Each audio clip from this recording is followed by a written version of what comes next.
بالله من الشيطان الرجيم بسم الله الرحمن الرحيم وإذ يمكر بك الذين كفروا ليثبتوك أو يقتلوك أو يخرجوك ويمكرون ويمكر الله والله خير الماكرين. سبحان اللہ. یہاں سے اللہ تبارک و تعالی نے حبیب کریم صلی اللہ تعالی علیہ وآلہ وسلم کی ہجرت کو بیان فرمایا. سبحان. یہ ذہن میں رہے کہ جب کریم آقا صلی اللہ علیہ وآلہ وسلم مکہ مکرمہ میں تھے، مکہ مکرمہ میں آپ صلی اللہ علیہ وآلہ وسلم کے دین کے ماننے والے جیسے جیسے بڑھتے، کوئی بھی نیا بندہ کلمہ پڑھتا تو مشرکین میں عجیب سا رجال آ جاتا، زلزلہ آ جاتا. یہ ایسے ہی ہے جیسے کوئی آج بھی کوئی بندہ دین کی خدمت کرنے والا کوئی نئی کامیابی پاتا ہے تو حاسدین اور دشمن جو ہیں دین کے، اصل دین کے، وہ کھڑے ہو جاتے ہیں. ہاں جی، مثال کے طور پر کوئی کتاب لکھنے والا ہے، جیسے اس کی نئی کتاب چھپے گی وہ پھر سے پرانے ڈھنڈورے پیٹنا شروع کر دیکھیں جی یہ انہوں نے تو یہ کہا تھا، ان کی تقریر سننی حرام ہے، ان کی تو کتاب پڑھنی حرام ہے. ٹھیک ہے جی. اس طرح کر کے یہ حاسدین جو ہوتے ہیں نا دین کے، وہ ہر بار اٹھتے رہتے ہیں نئے نئے طریقے کے ساتھ. جیسے ہی صحابہ کرام علیہ رضوان کی تعداد بڑھتی، ایک آدھا بندہ مسلمان ہوتا تو ان کو پریشانی پڑ جاتی. ہوا یہ کہ کریم آقا صلی اللہ علیہ وآلہ وسلم مکہ مکرمہ میں تشریف فرمائے، مشرکین جمع ہوئے ایک جگہ پر جس کو انہوں نے دار الندوہ کا نام دیا ہوا تھا، مشورے کا مقام، مشورے والا گھر. وہاں پہ سارے جمع ہوئے، جمع ہو کر کے انہوں نے مشورہ کیا کہ کیا طریقہ اختیار کیا جائے کہ نعوذ باللہ ان سے جان چھوٹ جائے ہماری. کچھ لوگوں نے یہ مشورہ دیا کہ ان کو باندھ دیا جائے، ان کو ایک مکان میں ڈال کے ان کو باندھ دیا جائے، بیڑیاں ڈال دی جائیں ان کے پاؤں میں، اور لوگوں کی ملاقات بند کر دی جائے، کوئی بھی بندہ ان تک نہ پہنچ سکے، نہ یہ کسی کی بات سن سکیں نہ کسی کو سنا سکیں. یہ طریقہ ہونا چاہیے. کچھ لوگوں نے اس کی مخالفت کی. پھر ایک بندہ کہنے لگا جی ان کو اس طرح کریں، اپنے شہر سے نکال دیں، مکہ سے نکال دیں، باہر جا کر جو مرضی کرتے رہیں، ہمیں اس سے کوئی پرواہ نہیں. تو پھر کئی لوگوں نے کہا کہ ممکن ہے باہر جائیں، وہاں پہ لوگ ان کی باتوں میں آ جائیں، وہاں سے جمعیت اکٹھی کریں، پورا لشکر جمع کر لیں، پھر ہم پر حملہ آور ہو جائیں تو پھر ہمارا کیا بنے گا؟ جی، تو پھر ہمارا کیا بنے گا؟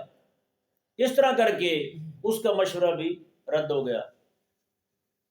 اب ایک مشورہ اور جو ہے نا لوگوں نے دیا کہ نعوذ باللہ من ذالک، کہ ان کو قتل کر دیا جائے، شہید کر دی جائے کریم آقا صلی اللہ علیہ وآلہ وسلم کو.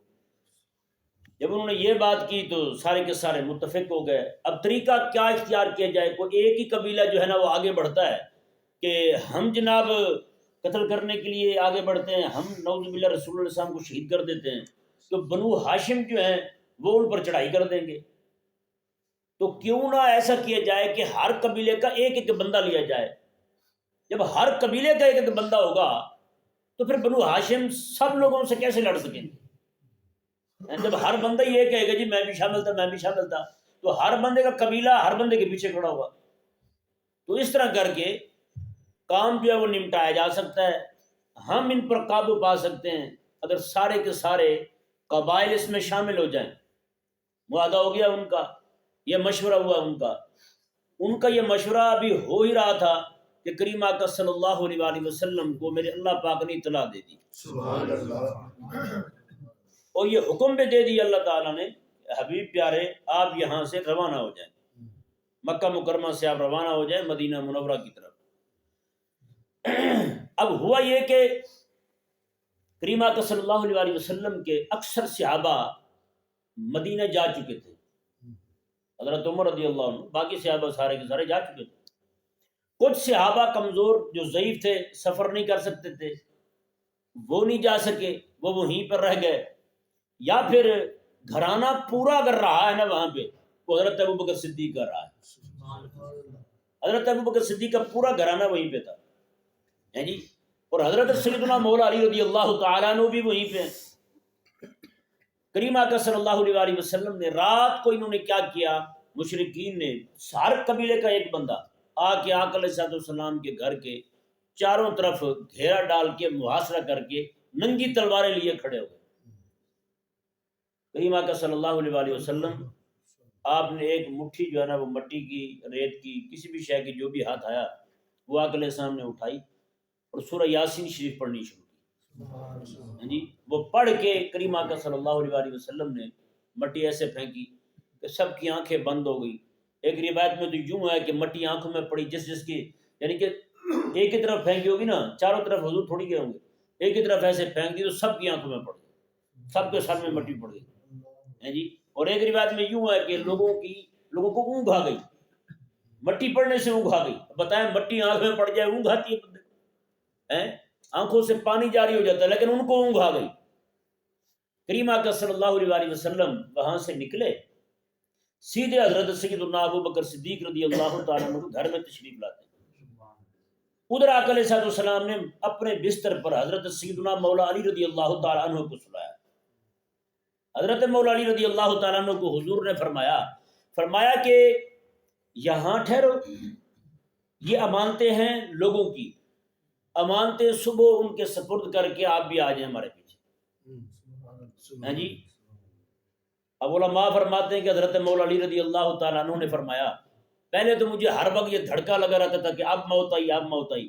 کہتے ہیں وہ رات میں سکون کی سویا ہوں کہ حضور نے فرمایا کہ علی تو سویرے امانتیں دینا ان کو، تو میں نے کہا آج رات تو مجھے کچھ نہیں ہونے والا۔ حضور نے فرما دیا ہے کہ صبح تو نے امانتیں دینی ہے، تو کہتے میں بے فکر ہو کے سویا تھا، جی۔ اللہ اکبر کبیرہ، پھر اللہ تبارک و تعالیٰ کی طرف سے جبریل امین آتے ہیں اور میکائیل علیہ السلام آتے ہیں، جی۔ ایک آ کے حضرت مولا علی کے ایک جانب کھڑے ہوتے ہیں، دوسری جانب پاؤں جانب کھڑے ہوتے ہیں اور کہتے ہیں پتہ کیا ہے، بخے بخے، کہتے ہیں شاباش شاباش، واہ علی کیا تو نے قربانی دی ہے آج، ہیں۔ اللہ اکبر کبیرہ۔ میرے آقا صلی اللہ علیہ وسلم جو ہیں وہاں سے، اب دیکھیں کتنی خطرے والی بات تھی، پتہ ہے مولا علی رضی اللہ تعالیٰ عنہ کو باہر دشمن کھڑے ہیں۔ آج بندے کہتے ہیں جب ہمیں ٹائم ملتا ہے نا اداس ہوتے تو علی علی کر لیتے ہیں، میں نے کہا علی علی کرنے سے تجھے چلو ثواب بھی ملے گا نا، مولا علی رضی اللہ تعالیٰ عنہ کا ذکر کر رہا ہے تو، لیکن مولا علی رضی اللہ عنہ کا مشن اپنائے گا تو مولا علی کے قریب ہو جائے گا، وفادار بیٹا بن مولا علی کا۔ یہ تھوڑا جناب گھر میں بیٹھا بس علی علی علی پڑھ رہا ہے تسبیح پر، تو نہ بھائی نہ، ایسے نہ کر، ایسے کام نہیں چلے گا۔ اوے تو اگر نعوذ باللہ من ذالک اب دعویٰ کرتا ہے کہ میں امام حسین رضی اللہ تعالیٰ عنہ کی اولاد ہوں، امام حسین کا ماننے والا ہوں، ان کا پیروکار ہوں، تو پھر کام بھی تو وہی اپنانا، حق کے لیے مارکا لگا، تو پھر حق کے لیے میدان میں آ، تو حضرت سیدنا ابوبکر صدیق رضی اللہ تعالیٰ عنہ کے گھر میں حضور تشریف لے جاتے ہیں، جی۔ حضرت ابوبکر صدیق رضی اللہ تعالیٰ نے 2 اونٹنیاں خرید رکھی تھی، 2 اونٹنیاں خریدی ہوئی ہیں، حضرت ابوبکر صدیق رضی اللہ تعالیٰ عنہ نے آقا علیہ السلام کی بارگاہ میں پیش کر دی، ہیں جی۔ یار وہی ہوتا ہے جو خاموشی بھی سمجھ جائے، میرے آقا علیہ السلام نے تو نہیں فرمایا تھا کہ فلاں رات کو جا رہے ہیں ابوبکر تو تیاری پکڑنا، ویسے حضور نے ایک بار فرمایا تھا کہ رب تعالیٰ مجھے ہجرت کا حکم دے گا، یہاں سے جانے کا حکم دے گا، تو حضرت ابوبکر صدیق رضی اللہ تعالیٰ نے اسی وقت ہی 2 اونٹنیاں خرید کے رکھ لی تھی، ایک اپنے لیے ایک حضور کے لیے۔ بتائیں کریم آقا صلی اللہ علیہ وسلم، اب حضرت ابوبکر صدیق رضی اللہ عنہ کو حضور نے فرمایا کہ ابوبکر اس کے پیسے کتنے لگے؟ تو کہنے لگے حضور میں بھی آپ کا ہوں، پیسے بھی آپ کے ہیں، یہ اونٹنی بھی آپ کی۔ میرے کریم آقا علیہ السلام نے پتہ کیا فرمایا؟ حضور نے فرمایا کہ میں رب تعالیٰ کے لیے ہجرت کر رہا ہوں، تو رب تبارک و تعالیٰ کے لیے ہجرت کرتے ہوئے میں چاہتا ہوں کہ میرے اپنے پیسے لگیں۔ کیا بات ہے یار، آج یہاں کسی کو کہو نا 14 اگست آ جائے گا، کبھی کسی نے کہا ہے کسی کو مولوی صاحب یہ جھنڈا لینا پیسے دے دیں، ربیع الاول آ جائے نا جی، کہا جائے یار، کہتے یار ربیع الاول آ کے جھنڈا دے دیں ہمیں، وہ کیوں بھائی؟ کسی کو کہیں یار آپ ننگے سر نماز پڑھنا، تو مولوی صاحب ٹوپی دے دیں۔ پھر میں نے کہا یہ 4000 کا سوٹ پہنا ہوا یہ بھی میں نے لے کے دیا تمہیں، اتنی مہنگی پینٹ پہنی ہوئی یہ بھی ہم سے مطالبہ کیا تھا تم نے لینے کا۔ جب بات آئی نا دین کی، 40 روپے کی ٹوپی نہیں خرید سکتے ہم، نہیں جی مولوی صاحب آپ دے دیں پھر وہ کیوں بھائی ہیں. لیکن قربان جائیں میرے کریم آقا صلی اللہ علیہ وسلم ہیں. حضرت غوث پاک کو دیکھ لیں, آپ نے صرف رات کی نماز ادا کرنے کے لیے نا, تہجد کی نماز, ساری رات جو نماز پڑھا کرتے تھے آپ, اس نماز کو ادا کرنے کے لیے آپ نے 40,000 کا جبہ لیا ہوا تھا. ہاں میرے کریم آقا علیہ السلام سے مہنگا کپڑا پہننا ثابت ہے. آقا علیہ السلام نماز کے لیے کھڑے ہو کر, اللہ تعالیٰ نے خود فرمایا قرآن کریم, یا بنی آدم خذوا زینتکم عند کل مسجد, میں کہ بنی آدم ہر نماز کے وقت تم زینت اختیار کرو. ہم نے کام والے کپڑے پہنے ہوتے ہیں, انہی کپڑوں میں نماز پڑھ لیتے ہیں. کام والے کپڑے پہن کے تو نماز پڑھنی مکروہ ہے بھائی. میلے کچالے کپڑے اور کپڑوں پہ جناب پیٹرول لگا ہوا, تیل لگا ہوا, بدبودار کپڑے پہن کے نماز میں کھڑے ہو جاتے ہیں. میرے کریم آقا علیہ السلام فرماتے ہیں جب منہ کے اکیلے پیاز کی بو جو ہے نا, وہ آقا علیہ السلام ناپسند فرماتے ہیں. حضور فرماتے ہیں کہ جب نماز کے لیے کھڑے ہوتا ہے نا میرا غلام, قرآن پڑھتا ہے, منہ سے جو قرآن کا نور نکلتا ہے نا, رب تعالیٰ کا فرشتہ آ کے اس کے اوپر اپنا منہ رکھ لیتا ہے. سبحان اللہ. جب منہ سے بدبو آ رہی ہوگی. کتنے لوگ ہیں جو صبح نماز کے لیے تو جناب مسواک نہیں کرتے, دفتر جانے کے لیے جناب برش رگڑ رہے ہوتے ہیں دانتوں کو. یہاں پہ جیسے ڈھکن کھلتا ہے اگلا بندہ بے ہوش ہونے کے قریب ہو جاتا ہے. کہتے جی کیا حال ہے, انہوں نے کہا پہلے میں ٹھیک تھا, اب تقریباً خرابی ہو گئی تھی. نہیں یار, اور اب تعالیٰ کی بارگاہ میں کھڑے ہو رہے ہیں, وہ کم از کم منہ تو صاف کر کے آئے بندہ. تو کریم آقا صلی اللہ علیہ وسلم وہاں سے روانہ ہوئے. اب یہاں پر ایک اہم مسئلہ آپ کے سامنے رکھنا ضروری ہے. ہمارا ہجری سال کب سے شروع ہوتا ہے برا؟ محرم سے 3 بندے نو پتہ نہ لگتا ہے, یا باقی اس واسطے نہیں دسے کہ نظر نہ لگ جائے. میں نظر نہیں لاندہ, ماشاءاللہ پڑھا گا.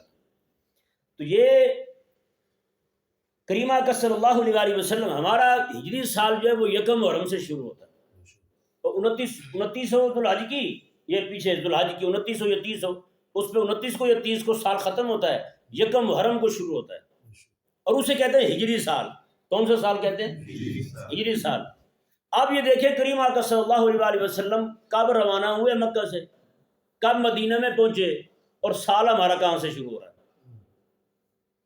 میرے آقا صلی اللہ علیہ وسلم مکہ مکرمہ سے نکلتے ہیں 27 صفر کو. کب نکلتے ہیں؟ 27 صفر کو. جس راستے سے حضور جاتے ہیں نا, وہ راستہ آج بھی شار ہجرہ کہلاتا ہے, ہجرت والا راستہ ہے جی. وہاں سے آقا علیہ السلام 27 کو نکلتے ہیں, 27 کو ہی جا کر آقا علیہ السلام غار میں پہنچ جاتے ہیں. قریب ہی آپ نے دیکھا ہوگا, غار میں, غار ثور میں حضور تشریف لے جاتے ہیں. 27 28 29 3 دن میرے آقا صلی اللہ علیہ وسلم وہاں تشریف فرما رہے. 1 کو کریم آقا علیہ السلام وہاں سے روانہ ہوئے. 1 کو وہاں سے روانہ ہوتے ہیں آقا علیہ السلام. مدینہ منورہ میں پہنچنے سے پہلے, اب تو خیر قباء بھی مدینہ ہی ہو گیا جی, قباء یہ الگ بستی تھی. مدینہ میرے آقا صلی اللہ علیہ وسلم کے زمانہ مبارکہ میں پورا مدینہ اتنا ہی تھا جتنی آج مسجد نبوی شریف ہے, اتنا مدینہ تھا بس. قباء جو یہ الگ علاقہ تھا. میرے آقا علیہ السلام مدینہ مکہ سے روانہ ہو کر غار ثور سے قباء پہنچتے ہیں. قباء کچھ دن قیام کرنے کے بعد میرے آقا صلی اللہ علیہ وسلم مدینہ منورہ میں جب پہنچتے ہیں تو وہ دن 12 ربیع الاول کا تھا. کون سا دن تھا؟ 12 ربیع الاول کا دن تھا. آپ دیکھیں جی, اگر سال کی ابتدا جو ہے, اسلامی سال کی ابتدا, وہ اگر کی جائے آقا علیہ السلام کی ہجرت کے ابتدا سے, تو وہ تو 27 صفر بنتا ہے. اگر دیکھا جائے میرے آقا صلی اللہ علیہ وسلم کے مدینہ پہنچنے کو, تو وہ 12 ربیع الاول بنتا ہے. نہیں سمجھے؟ محرم تو بنتا ہی نہیں, یہ بنتا ہے کہیں سے محرم. 27 صفر کو میرے آقا علیہ السلام نے سفر شروع کیا, محرم کے بعد سفر آتا ہے. 27 صفر کو آقا علیہ السلام نے شروع کیا سفر مکہ سے, مدینہ میں پہنچ رہے ہیں 12 ربیع الاول کو. کچھ دن قباء میں قیام کرنے کے بعد وہاں پہ مسجد کی بنیاد رکھی میرے آقا علیہ السلام نے. مسجد قباء میں آتی, قباء بستی میں آتی حضور نے مسجد قباء کی بنیاد رکھی. مدینہ میں آتی میرے آقا علیہ السلام نے مسجد نبی کی بنیاد رکھی. اس سے ثابت ہوا کہ یہ امام الانبیاء علیہ السلام کی سنت ہے. جہاں جائیں گے مسجدیں بنائیں گے نبی رب تبارک و تعالیٰ کے, اور رب تبارک و تعالیٰ کے نبیوں کے جو ماننے والے ہیں وہ بھی جہاں جائیں گے جا کر مسجدیں بنائیں گے. ہیں جی, تو اللہ تبارک و تعالیٰ کے حبیب صلی اللہ علیہ وسلم کے مدینہ پہنچنا 12 ربیع الاول کو ہے. اگر سال ہجری کی ابتدا کی جائے حضور کی وہاں سے روانگی سے تو 27 صفر بنتی ہے. اگر سال ہجری کی ابتدا کی جائے مدینہ پہنچنے پر تو وہ جناب 12 ربیع الاول بنتی ہے. لیکن حضرت سیدنا عمر رضی اللہ تعالیٰ عنہ نے یہ بہت بڑا اشکال ہے کہ جناب ہجری سال پھر کیسے شروع ہوا، کہاں سے شروع ہوا ہے جی، جبکہ روانگی جو ہے وہ 27 کو ہے اور پہنچ جو ہے وہ 12 کو ہے، 12 ربیع الاول کو. تو یہ ذہن میں رہے، اس میں کوئی اتنا مسئلہ نہیں ہے، پریشان ہونے والی بات نہیں ہے. یہ صرف اور صرف انتظامی امور کے لیے، صرف انتظام کے لیے، اس کے علاوہ اور کوئی بات نہیں ہے. صرف انتظام کے لیے حضرت سیدنا عمر رضی اللہ تعالیٰ عنہ نے محرم سے شروع فرمایا. سمجھ آیا نا، کس سے شروع کیا؟ محرم شریف سے آپ نے سال کی ابتدا رکھی. میں کہ یہیں سے شروع کرتے ہیں جی. اور ایک بات اور، آپ حیران ہوں گے کہ ذوالحج آخری مہینہ ہے، محرم پہلا مہینہ ہے سال کا. ذوالحج میں بھی مسلمان قربانی دیتا ہے، محرم میں بھی قربانی دی ہے جی. جس بندے کی سال کی ابتدا قربانی سے ہو اور سال کی انتہا بھی قربانی پہ ہو تو بتائیں وہ بندہ قربانی سے بھاگ سکتا ہے؟ یہی تو چال چلی نا فرنگی انگریز خبیث نے کہ ان کو ان کی اپنی تاریخ ہی بلا دی جائے. جنوری فروری پہ لگا دیا سب. آج جتنے بھی اشتہارات چھپیں گے، مولوی کتابیں لکھیں گے جی، شادی کی تاریخ رکھی جائے گی، سب جنوری فروری چلے گا. وہ اسلامی تاریخ جو ہے وہ ہمارے گھروں سے رخصتی ہو گئی ہے. کسی سے پوچھ لیں، ایک لڑکے سے پوچھا، میں نے کہا جی آپ اسلامی مہینوں کے نام بتائیں. کہنے لگے جی صفر، ربیع الاول، جنوری فروری. میں نے کہا ہو گئے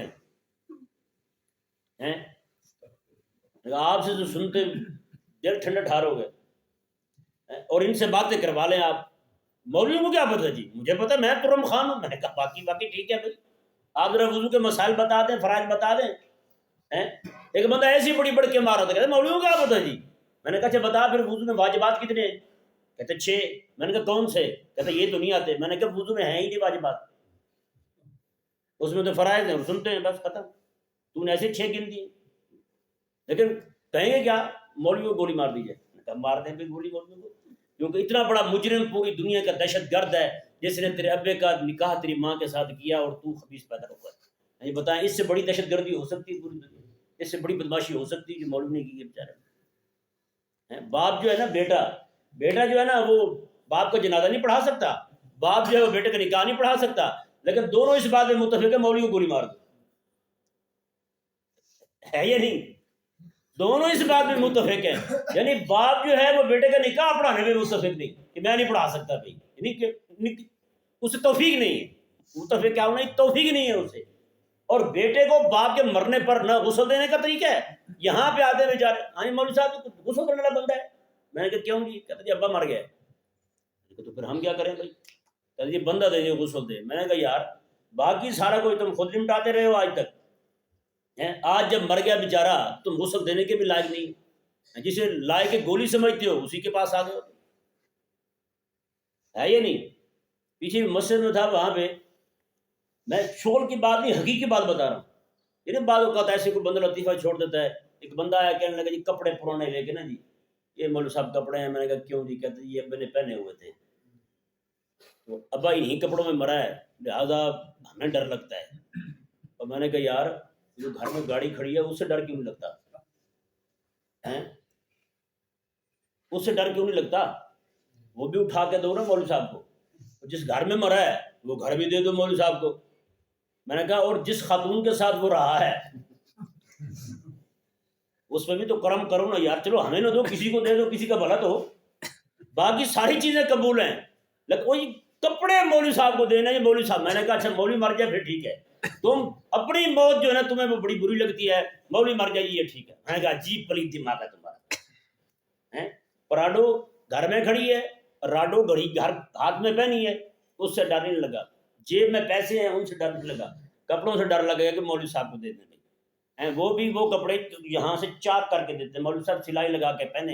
میں نے کہا مولوی صاحب بھی کوئی ملنگ لگے گا، دولت شاہ کا چوہا لگے گا کپڑے پہن کے بھی ٹاکی والے جی. بتائیں عجیب بد دماغی یار قوم کی ہیں. جب رب تبارک و تعالیٰ وہ کہتے ہیں نا رب دین لیتا ہے تو عقل بھی چھین لیتا ہے، عقل بھی نہیں رہتی پھر بندے کے پاس. تو کریم آقا صلی اللہ علیہ وآلہ وسلم اب دیکھیں جی میرے آقا علیہ السلام کا پیدا ہونا یہ کوئی چھوٹی بات ہے؟ آقا علیہ السلام کا پیدا ہونا چھوٹی بات ہے؟ ہجری تاریخ ہماری یعنی کہ تاریخ جو ہے تقویم وہ آقا علیہ السلام کے میلاد سے بھی شروع ہو سکتی تھی، حضور کے میلاد سے بھی شروع ہو سکتی تھی، لیکن نہیں، میلاد سے شروع ہو سکتی تھی کہ آقا علیہ السلام کا پیدا ہونا بہت بڑی بات ہے، میلاد سے شروع نہیں ہوئی. میلاد کو چھوٹا قصہ ہے. میرے آقا علیہ السلام کا رب تبارک و تعالیٰ کا جا کر دیدار کرنا یہ کوئی چھوٹی بات ہے یار. سارے نبیوں میں سے کسی کو یہ شرف نہیں ملا یار کہ رب تبارک و تعالیٰ کا دیدار، وہ بھی جاگتے ہوئے حالت بیداری میں جا کے آقا علیہ السلام رب تبارک و تعالیٰ کو دیکھیں ہیں جی. لیکن سال کی ابتدا جو ہے وہ معراج کی رات سے بھی نہیں ہو رہی، حضور کے میلاد کی رات سے ہوتی تو 12 ربیع الاول سے سال شروع ہوتا، ربیع الاول جو ہے وہ قرار پاتا. اگر آقا علیہ السلام کے معراج سے شروع ہوتی تو پھر 27 رجب جو ہے وہ آقا علیہ السلام کے معراج کی رات ہے. جی اختلاف بھی ہے اس میں کون سی رات ہے. 27 پر جمہور علماء ہیں، 27 کو ہی آقا علیہ السلام کا معراج شریف مناتے ہیں لوگ، وہاں سے شروع ہوتا. لیکن اللہ اکبر کبیرہ، خالق اور مالک نے حضرت عمر رضی اللہ تعالی عنہ کی رہنمائی اس طرف کی کہ فرمایا کہ تم نے اس طرح شروع کرنا ہے. کیوں؟ اس کے پیچھے بہت بڑا راز ہے، وہ یہ کہ مکے کے کافر جو ہیں اسلام کو دبانا چاہتے ہیں، مسلمانوں کا گلا دبوچنا چاہتے ہیں، لیکن خالق اور مالک نے ان کی چال خود ان پر پلٹی. کریم آقا صلی اللہ علیہ وسلم نے وہاں سے ہجرت کی. یہ ہجرت جو ہے میرے آقا صلی اللہ علیہ وسلم کی، یہ غلبہ دین کی طرف بہت بڑا قدم تھا حضور، غلبہ دین کی طرف. اسی ہجرت سے کریم آقا صلی اللہ علیہ وسلم کا دین غالب آیا. سمجھ آیا نا مسئلہ؟ یعنی کہ امت جو ہے وہ یہ کبھی بھی نہ بھولے، جب بھی کہے گی سال ہجری، سال ہجری، مکے کی قربانیاں بھی یاد کرے، مدینے کی آسانیاں بھی یاد کرے. مکے کی قربانی بھی نہ بھولے، مدینے کی آسانی بھی نہ بھولے.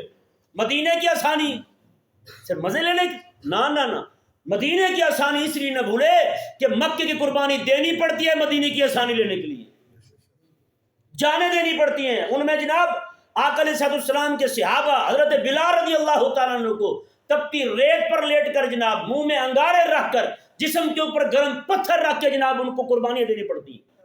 حضرت سمیہ رضی اللہ تعالیٰ عنہ کو جناب دو اونٹوں کے ساتھ باندھ کر، ایک ٹانگ ایک اونٹ کے ساتھ دوسرے کے ساتھ، ابو جہل جو ہے دونوں اونٹوں کو دوڑا دیتا ہے، جسم کے دو ٹکڑے ہو جاتے ہیں. یہ قربانی دینے کے بعد جا کے مدینے میں اسلام غالب ہوتا ہے. آج تو مسلمان اسلام کی بات کرتے ہو بیچارہ مارا جائے تو کہتے ہیں حرام ہو. تو کیوں حرام ہو برا بھی نہ بھائی نہ، اس کے لیے قربانی تو دینی ہوگی بھائی، جانیں تو دینی ہوگی. اسلام جو ہے نا، اسلام کا غلبہ بغیر خون کے ہو ہی نہیں سکتا، میں سچی کہہ رہا ہوں. اور یار جب کافر جو ہے وہ اپنی حکومت قائم کرنے کے لیے پستول اٹھاتا ہے، گنے اٹھاتا ہے. ابھی کل کی بات ہے، یمنیوں نے جو دھمکی دی ہے تاکہ اسرائیلیوں کے جہاز نہیں گزرنے دیں گے، جی امریکہ نے وہاں سے ایک بحری بیڑا یمن پر حملہ کرنے کے لیے بھیج دیا. بتائیں، یمن پر حملہ کرنے کے لیے بحری بیڑا بھیج دیا، اسلحے سے لدا ہوا، لوگوں سے لدا ہوا. بھائی جب کافر جو ہے وہ اپنی حکومت قائم کرنے کے لیے ہتھیار کا سہارا لیتا ہے، اور ہمارا مسئلہ جو ہے یہ نعوذ باللہ من ذالک یہ امن کی ڈھڈورے پیٹتا ہے. میں نے کہا جب میرے آقا علیہ السلام کو امن قائم کرنے کے لیے تلوار اٹھانی پڑی ہے، اور تو کون ہے جو اکیلی دعاؤں سے جناب فتح یاب ہونا چاہتا ہے؟ تو اس سے بھی کبھی نہیں ہونے والا. تو ہجرت کا جو سال ہے جی یہ ایسے ہی نہیں رکھا گیا کہ اسلامی سال کی ابتدا جو ہے وہ آقا علیہ السلام کی ہجرت سے کی جائے. اس میں بہت بڑا سبق ہے تاکہ قوم جو ہے نا وہ نہ بھولے میرے آقا علیہ السلام کی ہجرت والی قربانی کو، مکہ والی قربانی کو. میرے آقا علیہ السلام خود فرماتے ہیں، ماتا کوئی دن ایسا نہیں گزرا، کبھی کبھار ہمارے گھر میں سالن پکتا تھا، ماتا ابو لہب جو ہے وہ گندی اوجڑی سنبھال کے رکھتا تھا، وہ اٹھا کر سیدھا نشانہ مارتا ہماری ہڈیوں میں آ دیتا تھا، کھانے کے لائق نہیں چھوڑتا تھا. بتائیں میرے آقا علیہ السلام کے گھر کے باہر یہ ابو جہل جو ہے یہ روزانہ ابو لہب روزانہ گندگی اٹھا کے باہر پھینکتا تھا، دروازے کے اوپر پھینکتا تھا۔ ایک دن حضرت امیر حمزہ رضی اللہ تعالیٰ کو پتہ چلا، آپ رضی اللہ تعالیٰ نے پوچھا حضور سے، یا رسول اللہ یہ کیا ہے؟ آقا علیہ السلام نے، یہ ابو لہب کرتا ہے حرکت ہے جی۔ اللہ اکبر، ابو لہب ہمسایا تھا حضور کا، کریم آقا علیہ السلام کے غلام حضرت امیر حمزہ رضی اللہ تعالیٰ نے ابو لہب کو بلا، ادھر آ بھائی، وہ جو گندگی پڑی ہوئی تھی نا ساری کسی چیز سے اٹھائی اور اس کے منہ پر اور اس کے سر پر مل دی ہاں جی۔ اس کے بعد جا کے ابو لہب جو وہ پیچھے ہٹا اس بغیرتی سے ہیں جی۔ اب میں ان سے بھی پوچھتا ہوں جو ذلیل یہ بکواس کرتے ہیں کہ مدینے میں مکے میں ایک مائی کوڑا پھینکتی تھی اور آقا علیہ السلام اس کا انتظار کرتے تھے۔ میں نے کہا ڈوب کے مر نہیں جاتا تو؟ میں نے کہا کہاں تھے اس وقت حضرت امیر حمزہ رضی اللہ، کہاں تھے حضرت ابو بکر اور عمر رضی اللہ تعالیٰ، کہاں تھے حضرت عثمان اور مولا علی رضی اللہ تعالیٰ؟ یہ بات بھائی خود بھی اگر غور کرے نا بندہ، آپ میں سے بھی کوئی بندہ یہاں پہ اسے پتہ یار یہاں پہ صرف ٹینکی کا پانی نیچے آ رہا ہے، کوئی بھی نیچے نہیں کھڑا ہوگا، کوئی بڑے سے بڑا پیر آ جائے نا وہ بھی نہیں کہے گا یار ان کی ٹینکی کا پانی بہتا ہے لہٰذا میں انتظار کرتا ہوں پانی میرے سر پر گرے تو آگے جاؤں، یار احمق کہے گا بندہ اسے۔ اور ان ذلیلوں کو بے شرموں کو حیا نہیں آتی۔ میرے کریم آقا علیہ السلام کے بارے میں کہتے ہیں کہ آقا علیہ السلام انتظار کرتے تھے مائی جو ہے نا گھر کی گندگی اٹھا کے میرے سر میں پھینکے تو پھر آگے جاؤں۔ عجیب بے شرمی کی حد ہے، ڈوب کے مرتی نہیں ہے ملا ملوانے، ممبروں پہ بیٹھ کے بیان کر رہے ہیں۔ وہ ایک ملا جو ہے نا ہمارے پیچھے پڑا تھا اسی مسئلے پر، اس نے ہمارے خلاف کتاب لکھ دی ہے جی، اور کتاب بھی کیسے لکھی، یہاں سے یورپ جا کے ہیں جی، وہ کتاب بھی ایسے جناب اس نے فلانا رانا کہتا ہے، وہ ایک رانا کا حوالہ دیا ہوا ہے۔ میں نے کہا رانا کہتا ہے، کہتے رانا نے بھی لکھا ہوا کیا؟ میں نے کہا یار رانا نے لکھ دیا ہے تو رانا بیچارہ آپ ویلا ہوگا نکما ہوگا، اسے کیا پتا بیچارے کو؟ کہتے فلانی انگریزی کتاب میں نے کہا انگریزی نہیں چلے گی بھائی، حضور کی حدیث دکھا ہمیں۔ آقا علیہ السلام کسی ایک صحابی نے بیان کیا اس کا نام ہی لے لے، وہ مائی جو کہ ہجرن تھی مکے میں یہودی ہے ہی نہیں، وہ مائی کیسے پہنچی وہاں پہ یہ بھی تو بتا ہمیں۔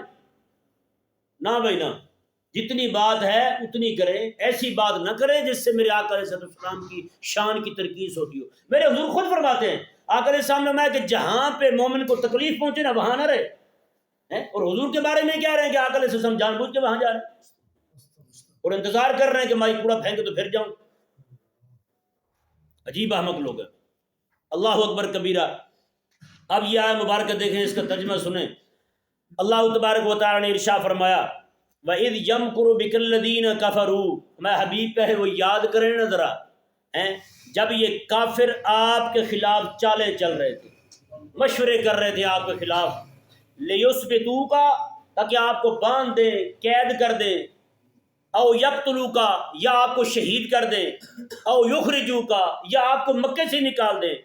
تو میں حبیب پیارے وَيَمْكُرُونَ وہ بھی مکر کر رہے تھے، وہ بھی چالیں چل رہے تھے، وَيَمْكُرُ اللَّهُ اور تیرے رب نے بھی خفیہ تدبیر کی، پھر ہاں تیرے رب نے بھی پھر خفیہ تدبیر کی جی، ان کا جناب آپ کو شہید کرنے کی پلانیں کرنا، آپ کو مکے سے باہر نکالنے کے منصوبے بنانا، ان کا آپ کو شہید کرنے کے لیے مشورے کرنا۔ میں حبیب پیارے رب نے سب کچھ ان کا فیل کر دیا، آپ کو رب تبارک و تعالی نے مدینہ عطا کر دیا ہے، مدینے سے اسلام کا جھنڈا اونچا کر دیا۔ اللہ اکبر۔ اللہ تبارک و تعالی نے واللہ خیر الماکرین، میں حبیب پیارے اللہ تبارک و تعالی جو ہے نا یہ بہترین تدبیر کرنے والا ہے جی۔ آج بھی اگر مسلمان چاہتے ہیں تدبیر ان کے حق میں ہو جائے تو مکے والی قربانی دے، مدینے والی آسانی تمہارے پاس چل کے آ جائے۔ اللہ تعالیٰ سمجھنے کی